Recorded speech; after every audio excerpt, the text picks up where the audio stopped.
already had even the Black Ranger. But when they were doing the martial arts training and all that, I guess that guy would mess around and clown around a lot. So they weren't having it and they fired him. And then that's when I came about. You know, they did the auditions again and that's how I got the part. So I was tentative, you know, coming in like, God, these people already knew each other. Now I'm gonna be the oddball. But like Drew, you know, when I came and I, obviously before her also, but the other guys, they were so welcoming and it was great. And then for me, I never took acting classes or anything like that. So Power Rangers was basically my acting college. You know, from day one.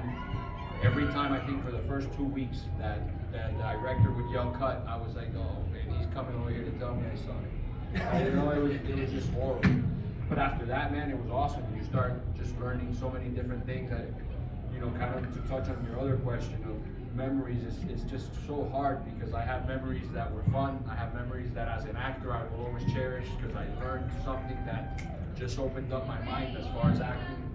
Then the friends that you have, you know, just now coming to these conventions and being with you guys, it's just it's impossible to have thought or know what I was getting into. You know, I thought Power Rangers was, I kind of felt like you know, when I first saw it, even at the audition, they asked me, they were like, hey, that was pretty good, so have you seen the show? And I was like, yeah, but you know, those monsters, man, they suck, they look so real, I mean, so fake. And everybody was like, what?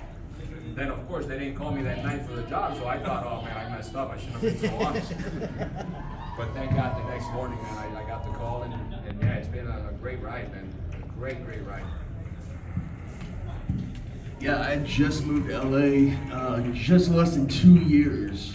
Was, I guess, in the right place at the right time. Ended up getting with an acting coach, worked with me for 8 months. Then I went and auditioned for an agency, got it. And they just kept sending me out for all these shows, just sending me. So I auditioned for Time Force the year before. Did not get it, but they brought me back the next year. And I think we all went through about 6 or 7 auditions. I mean, it was a long process, and finally got the role, and yeah, it was nervous going in there. The kid dialogue was a little tough, you know, to adjust to and everything. And then, yeah, one day I got a call from the office upstairs, and I'm like, oh no, I'm getting fired, too, you know. And I went up there, and then there's my action figure with my claymation face on it, and again, I knew of it as being a kid's show, but I was already in high school when it debuted in '93. So I saw that, I was like, okay, I guess this is a big deal. So, but there's a bunch of memories. One memory I had, remember when we all went on hiatus for about 2 weeks, and we showed up in the parking lot outside the studios, and they had the mats out and everything, and all the stunt doubles. They said, get ready. And they stretched us like no tomorrow. We're all just sitting there groaning like, ah! And then you're like, shut up, you pansies. And then we had to do all these like roll around, these kicks and all these movements and stuff like that. But we were all walking off at that day. We were just all like this. You know, thank God we had the 2-week hiatus because that was rough for about a week. And you want to talk about that as well? Yes, like memories. You know, I had grown up in the fashion industry, the modeling industry. And I remember at one point in the 90s, I had a commercial, which a lot of models did commercials, but I actually had to speak in this commercial. It was for Nexus Rejuvaperm. I don't even know if they still have it. And so I flew to Nashville actually to film that commercial, and I spoke on camera, and I was like, wow, I like this, actually speaking along with the character, because with modeling we didn't speak. So I thought, I'm going to give this a try. So I trained for several years, like most of us, some of us, and went back out to Los Angeles. Worked on some shows like Mary-Kate and Ashley, Saved by the Bell, different things that were looking more for the tall model type. And then auditioned for the Power Rangers. And at first I auditioned for the Yellow Ranger, got a call back. And I auditioned for Toxica, got a call back. So came back 6 or 7 times for every other female character except the princess. And they actually hired a different princess to start the season. And then thankfully, for my sake, the producer, kind of like, you know, Merrick, Drew was saying, you know, they remember you. He auditioned the season before. So it's one of those types of families that if they like you, if they don't have a place for you, they're gonna keep your name. So the producer really felt like my look and my type of personality could play the Wild Force Princess, so then they brought me on. So that's kind of how it happened. But majority of actors in Los Angeles never get to the series regular role. You know, that's a huge thing when you're actually put on a TV show as a series regular. So that was the first, you know, blessing in itself, that we as actors actually had a paycheck for an entire year. But little did we know the beauty of this franchise and of the fan base, that 20 years later we can still be enjoying the memories with you, because of you. So thank you. So before we get to some questions in the crowd, if you guys have thought of any, I hope so. I've given you some time, all right? I know Panda over here. I'm gonna ask one more question, two more questions actually. Campbell, you mentioned you were Alpha 6 in the Once a Ranger special. Right. How was that, being a part of something kind of like, these guys were part of Forever Red, but you're part of the first like real mashup of different Rangers from Disney and the MMPR series. So how was that, being a part of such a huge episode, two-part series?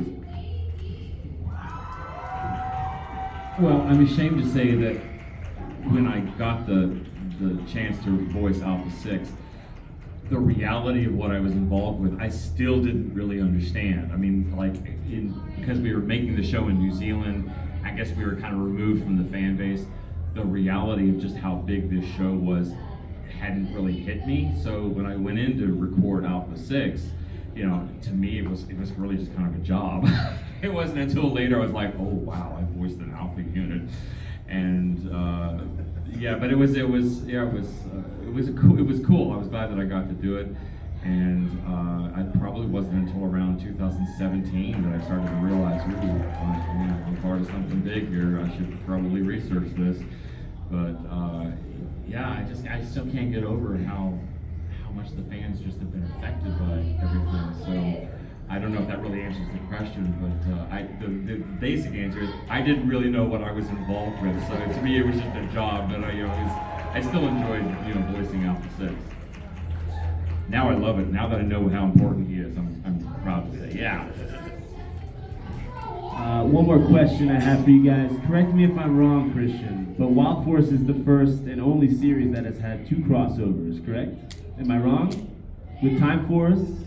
I'm wrong. Oh. We had one, God, you said the word. Time Force. One, You guys have Forever Red. that's not us. You were still on it though. You were still in the beginning. You know, it's funny, because I know a lot of you guys like, and as far as that episode is known as one of the best ones, but for us, imagine, it was crazy, because Monday we get there, and hey guys, this Forever Red is really all about the Red Rangers. So, say what's up, and say your 2 lines, and then you guys are off the rest of the week. We were like, heck yeah! Not knowing, like, man, now we could have been a part of one of the best episodes ever. Did you guys get any experience or get to hang out or interact with any of the other Red Rangers? Not really, no. See, they messed up. Yeah. And it's just, I think at the time also, man, I hate to say this, but I think it's like any other job where now, of course, I would have stayed there for free and hung out and watched it and hung out and met it. But no, my first thing was, I'm tired, dude. If I have the week off, I'm out of here. You guys, and now I regret that, because yeah, we could have met a lot of the cool people who were in that episode. I remember, I think I had 1 line, and then I had started. He wasn't there, I'm sorry. No, they weren't. But that was really the reality of that episode, because we were just happy to have the week off. Sorry for asking that. All right. Let's go, camera guy. Hello Kitty over here. What's your question? If you ever had to take part in one of the Red Ranger films, who would you have? Of course it's a Power Rangers. Well, who would you have acting with you if you wanted to do a reboot? Ever? Just Red? Yep, just Red. I choose my guy, Ricardo. Just, that's my boy. I like them all, because they're all Power Rangers, but I gotta stick with my cast, man. Yep, Power Rangers are forever. Yeah, I be honest with you, I haven't really met a whole lot. So I mean, just Ricardo, but just how close we were. and I know that's kind of boring, but just as close as we were, you just know that person really well. You come and meet one here and there at a con. It's a really short conversation, so you really don't know what that chemistry would be like. Yep. So Yep. it's a great question if we all knew each other. Or like Jack said, we would have stayed on set and hung out. Then 20 years later, hey, remember that day you weren't working, but you were there on set hanging out. We were all doing that. Then that would be a different story because you could compare them, how they were on screen, how they were off, and go from there. But because I don't really have any memories of knowing their work or what they are like in person, because that's a big thing too. What were they like in real person? Because I want to work with that person. So yeah. Well, whenever you guys are always here, you guys are always super nice, no matter what Power Ranger actors you are. Thank you. Thank you. Thank Appreciate you. it.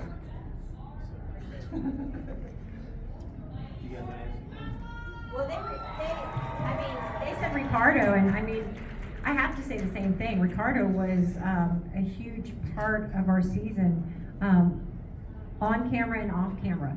He always came in every day, probably one of the first on set, the most excited to be there, kept us energized, just a good leader for the Wild Force. So I was really proud to be a part of a season with Ricardo as the Red Ranger, for sure. Yeah, is your answer Ricardo? No, it's not